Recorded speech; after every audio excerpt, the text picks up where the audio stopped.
بسم الله الرحمن الرحیم. تر ټولو لومړی خو ټولو ته سلامونه او نیکې هیلې وړاندې کوم.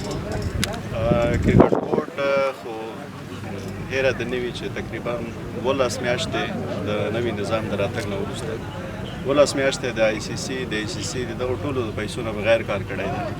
د هغې نه وروسته چې کله لږ لږ پیسې راتلې، موږ خپل ماسټر پلان ته په کتو سره په ټول افغانستان کې، یعنی د هلمند نه ونیسه تر کندوز،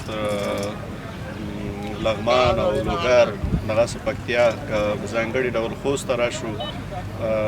که تاسو مخکې راغلي وئ دې میدان ته، تقریبا ټول چمن واړه او بیا جوړ شو. د پویلین کارونه وکړو، دلته ګیسټ هاوس جوړ شو، اکیډمي د میدان منځ ته راغله. اوس د سټینډونو کار روان دی چې سټینډونه به پراخیږي.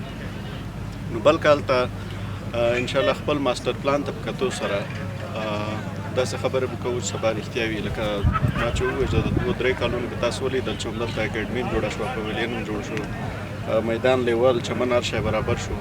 بل کال ته موږ خوست ته دا اراده لرو چې دلته چوکۍ ترڅنګ فلډ لایټس یا پاسن شیټ دغه کار وکړو، تر څو چې یو غټ ټورنمنټ ته میدان برابر شي. همدغسې زه چې راتلم 2 ورځې مخکې موږ د ننګرهار شهید نجیب ترې کې میدان کوم نقشه چې کار پر روان کړی و، هغې تقریبا 90% کار ختم شو. آخري مجلس هم ورسره وکړو. د هغې کار هم په لومړنیو کې د پویلین او د سټینډونو کار شروع شي.